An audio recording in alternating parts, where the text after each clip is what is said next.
Guys, kan pernah kepikiran gak sih, kenapa ya kira-kira kalau kita naik pesawat itu, kita itu gak pernah berpapasan dengan pesawat lainnya? Emang kenapa sih gak kayak naik angkot aja gitu, ketemu sama angkot lain? Nah, inilah alasannya guys. Nah, jadi ada sebuah kejadian pada tahun 2013 dimana di penerbangan Australia ada 2 pesawat yang akan berpapasan, dan ini gak boleh banget loh guys.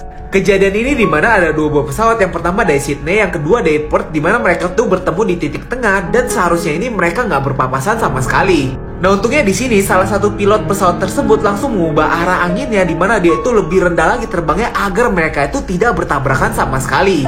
Dalam peraturan penerbangan, tidak boleh ada pesawat lain yang tingginya tuh di atas 300 meter dan di bawahnya 300 meter dan sekelilingnya itu 9.000 meter guys. Jadi di sini benar-benar harus kosong atau nantinya pesawat kita itu bisa bertabrakan, dan ini sangat mengerikan sekali.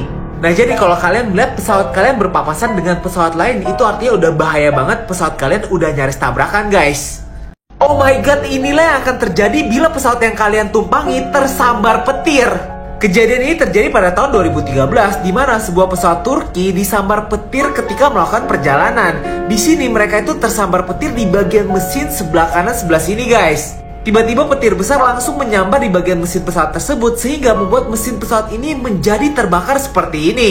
114 penumpang yang ada di dalam pesawat tersebut menyaksikan kejadian ini dengan mata kepala mereka sendiri, dan pada saat itu mereka mengatakan mereka sangat panik dan ketakutan dan berdoa semoga pesawat ini bisa mendarat dengan selamat. Dan luar biasa ya, pilot pesawat ini bisa mendaratkan pesawat ini dengan selamat.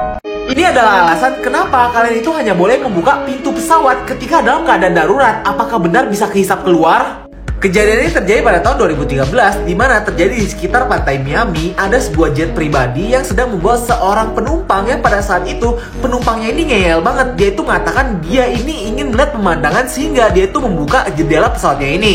Pada saat itu pilot mengatakan dia ini mendengar ada suara dari bukaan pintu, kemudian ada suara orang kayak terjun gitu loh. Dan ketika dia melihat ke belakang, penumpang dari pesawat tersebut udah nggak ada sama sekali.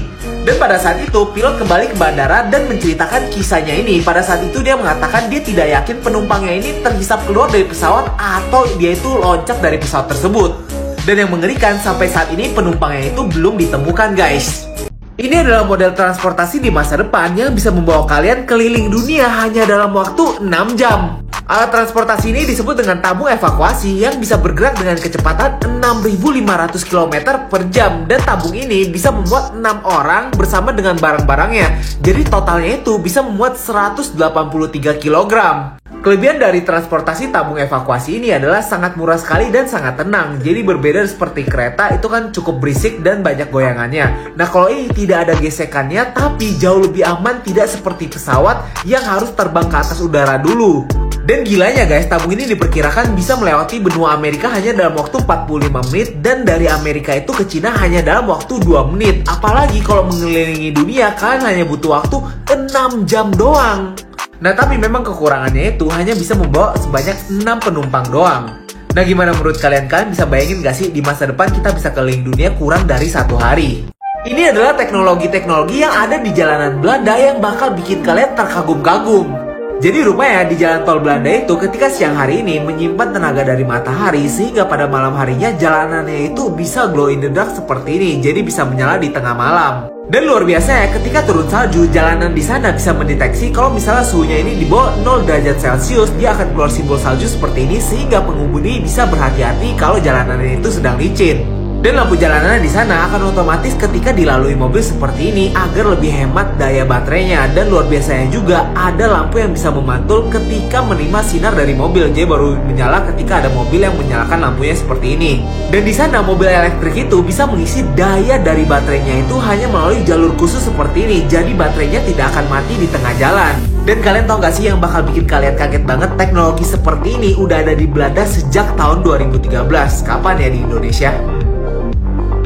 Guys, coba kalian perhatikan lelaki ini deh. Lelaki ini terlahir tanpa dagu sama sekali. Tapi kalian tahu gak sih, pekerjaan pria ini adalah seorang rapper. Kok bisa ya? Lelaki ini bernama Isaiah Acosta, di mana ketika dia lahir itu dokter sudah mengatakan dia ini tidak akan bisa hidup lama. Biarpun dia hidup, dia ini tidak akan bisa berjalan dengan lancar. Tapi buktinya Acosta ini malah bisa berjalan dengan lancar, tapi dia itu tidak bisa berbicara atau bahkan makan karena dia itu tidak memiliki dagu sama sekali. Dan dia ini merasakan dia itu terkurung karena tidak bisa berbicara sama sekali.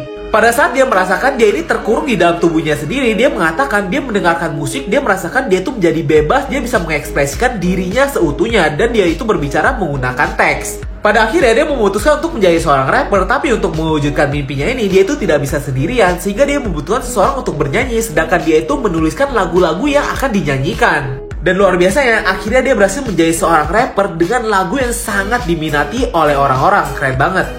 Ini adalah ruangan paling sunyi di dunia yang dimiliki oleh Microsoft, dan kalau kalian tinggal di sini selama 1 hari, kalian bisa gila. Di ruangan ini dilengkapi dengan soundproof yang sepanjang 1 meter, sehingga suara kalian itu ketika kalian berbicara tidak akan bisa memantul sama sekali. Kalau kalian memasuki ruangan ini, kalian akan mendengarkan kesunyian yang sangat teramat, di mana kalian itu bisa gila kalau kalian tinggal 1 hari di sini, karena kalian itu terbiasa mendengarkan suara bising walaupun kecil di kehidupan sehari-hari. Saking sunyinya ruangan ini, kalian juga bahkan bisa mendengar suara dari perut kalian, suara dari jantung kalian, atau bahkan suara dari telinga kalian, guys. Dan di ruangan ini juga, indera kalian itu akan semakin sensitif karena saking sunyinya ruangan ini. Dan fakta uniknya, rupanya di Indonesia juga ada ruangan sunyi seperti ini, walaupun tidak yang paling sunyi di dunia, tepatnya ada di ITB, dan ruangannya itu seperti ini, guys. Gimana guys, kalian berani gak tinggal 1 hari di ruangan yang paling sunyi di dunia? Karena dipercaya kalian bisa gila kalau tinggal di situ. Ini adalah teknologi bayi yang bakal membantu banget buat para mama muda. Teknologi ini disebut dengan iBaby, di mana para orang tua bisa memantau keadaan anaknya yang masih balita yang belum bisa berbicara. Teknologi ini berbentuk seperti ikat pinggang yang diletakkan di pinggang bayi sebelah sini nih. Jadi tidak mengganggu gerakan bayi sama sekali, apalagi nih ramping banget nih di pinggang bayi. Teknologi ini bisa mendeteksi detak jantung dari bayi tersebut, apakah bayi ini lagi senang, lagi sedih, atau temperatur dari bayi tersebut. Ditambah lagi juga bisa memeriksa keadaan perut dari bayi tersebut. Jadi kalau misalnya bayi itu pup, bisa memberitahu kepada orang tua, ini bayinya lagi pup, harus ganti popok. Nah, jadi orang tua bisa langsung bertindak seperti ini. Dan luar biasanya, teknologi ini juga sudah terhubung di komputer atau handphone orang tua. Jadi orang tua itu bisa mengetahui keadaan bayinya dimanapun secara digital. Nah, gimana menurut kalian? Pastinya teknologi seperti ini sangat membantu bagi orang tua yang baru menjadi orang tua baru, bisa mengetahui keadaan bayinya yang belum bisa berbicara. Guys, kalau kalian melihat sebuah retakan aneh di dinding restoran, mendingan kalian langsung kabur atau keluar dari restoran tersebut. Jangan sampai seperti ini. Kejadian ini terjadi di McDonald Amerika Serikat, di mana ditemukan seorang nenek yang meninggal di dalam toilet McDonald tersebut. Dan setelah diselidiki, kalian gak akan percaya apa alasannya. Rupanya tabung karbon dioksida yang menyuplai minuman soda di McDonald tersebut bocor, dan ketika bocor ini karbon dioksidanya itu pergi ke toilet wanita dari retakan dinding seperti ini.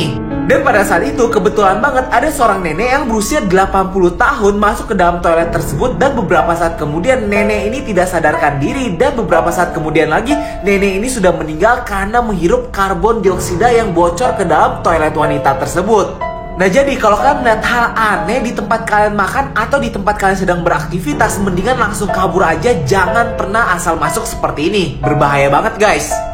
Ini adalah alasan kenapa kalian tidak boleh membiarkan bocil memainkan api di dalam rumah guys. Kejadian ini terjadi di Amerika, di mana seorang bocil sedang mau membersihkan sepatunya menggunakan spray. Tapi pada saat itu dia menyemprot spraynya ke arah lampu sehingga membuat api menyala hebat di dalam rumahnya. Pada saat itu, untungnya kakaknya yang berusia 10 tahun menyadari kalau adiknya yang berumur 6 tahun itu belum keluar dari rumah. Sehingga kakaknya ini masuk lagi ke dalam rumah dan masuk lagi ke dalam kamarnya untuk menyelamatkan adiknya. Dan akhirnya keduanya ini berhasil selamat walaupun menerima luka bakar tingkat 2 yang ada di sekujur tubuhnya. Nah, jadi buat kalian yang melihat bocil sedang main api di dalam rumah, tolong diawasi, jangan dibiarkan sendirian. Inilah adalah alasan kenapa ketika kalian bermain kasti itu, kalian harus sangat berhati-hati. Pada tahun 2014, seorang pemain profesional kriket asal Australia harus meninggal setelah gagal memukul bola dengan kecepatan tinggi yang menabrak bagian lehernya sebelah sini. Bola dengan kecepatan tinggi ini diperkirakan menyabet bagian arteri utama bagian kepala pria ini, sehingga yang tersambung dengan otaknya ini putus dan membuat dia itu menjadi tidak sadarkan diri. Setelah kejadian itu, pria ini langsung dilarikan ke rumah sakit, tapi ketika mau dilakukan operasi untuk membedah kepalanya itu semua sudah terlambat, pria ini sudah meninggal. Dari kejadian ini diketahui juga pria tersebut telah menggunakan alat keselamatan yaitu helm untuk melindungi bagian kepalanya, tapi pria tersebut tetap meninggal guys. Mengerikan banget ya. Ini adalah alasan penting kenapa kalian gak boleh asal-asalan kalau lagi mau main surfing seperti ini. Pada tahun 2012, seorang ibu dan anak sedang bermain papan surfing seperti ini di tengah pantai yang mereka gak cek sama sekali. Rupanya ada ikan hiu yang sedang berenang. Pada saat itu anaknya digigit di bagian kaki dan gak berhenti di situ aja. Hiu ini kembali menyerang untuk kedua kalinya untuk menarik anaknya ke dasar laut. Untung pada saat itu ibunya bergerak cepat untuk menarik anaknya sehingga bisa diselamatkan. Dan yang mengerikan, rupanya 5 menit sebelum kejadian itu ada juga seorang lelaki yang sedang bermain papan surfing di pantai tersebut. Dan lelaki ini juga ditarik oleh ikan hiu dan tidak bisa diselamatkan. Nah, belajar dari kejadian ini, kalau kalian sedang mau bermain papan surfing seperti ini, jangan lupa mengecek keadaan pantai tersebut. Jangan-jangan ada ikan hiu yang sedang mengawasi kalian. Bisa-bisa kalian dimakan oleh ikan hiu loh. Siapa bilang anjing dan kucing itu selalu bertengkar? Coba simak cerita di sini, bakal bikin kalian terharu banget guys. Kejadian ini terjadi pada tahun 2011 di Amerika, di mana ada seseorang yang menaruh makanan kucing di tengah jalan seperti ini. Nah, pada saat itu rupanya tidak ada yang menyadari di dalam kantong makanan kucing tersebut ada anak-anak kucing yang masih hidup guys. Dan tiba-tiba ada seekor anjing yang menciumnya dan mengetahui kalau di dalamnya itu ada 2 ekor anak kucing. Dan akhirnya anjing ini membawa kucing tersebut kepada majikannya, dan ketika diperiksa keadaan anak kucing tersebut sangat mengenaskan sekali, tapi masih selamat. Pada saat itu mereka memutuskan untuk mengadopsi 2 anak kucing tersebut, dan akhirnya 2 anak kucing ini bisa diselamatkan dan hidup sehat. Nah, belajar dari kisah ini, setidaknya kalau kalian tidak mau mengurus kucing, jangan dimasukkan ke dalam kantong seperti ini, apalagi ditinggalkan di tengah jalan seperti ini, karena bisa terlindas oleh kendaraan atau hal yang buruk bisa terjadi. Dan luar biasa banget ya guys, untung ada anjing tersebut, kalau nggak kucing-kucing ini aduh nasibnya udah nggak tahu deh gimana. Kalian mengalami kebotakan dini seperti ini, tapi kalian nggak tahu sebabnya apa. Jangan-jangan dari makanan kalian loh. Banyak orang yang nggak sadar mereka mengalami kebotakan dari makanan sehari-hari yang mereka nggak tahu mereka konsumsi. Nah, salah satunya pasti kalian sering banget dengar kalau makanan yang terlalu asin bisa membuat rambut kalian rontok. Tapi rupanya bukan makanan asin doang loh guys. Kalau makanan yang terlalu manis atau memiliki indeks glikemik yang terlalu tinggi bisa membuat kerontokan juga. Nah, jadi kalau kalian mengalami kebotakan, coba kurangi makanan yang memiliki kadar gula yang terlalu tinggi. Contohnya seperti permen, gula, abis itu nasi, roti putih, dan margarin. Nah, kemudian sebenarnya makanan berprotein tinggi bagus banget buat rambut kalian, membuat lebih tebal. Tapi kalau berlebihan ini bisa membuat kerontokan juga loh. Dan yang terakhir buat kalian yang rutin mengkonsumsi fast food seperti ini, coba kurangi deh dan lihat hasilnya. Nah, kalau misalnya cara-cara tersebut sudah kalian lakukan tapi rambut kalian masih rontok, mungkin karena produk rambut kalian yang kalian gunakan itu tidak aman sama sekali dan belum BPOM. Gunakanlah yang sudah BPOM seperti Pomethazine.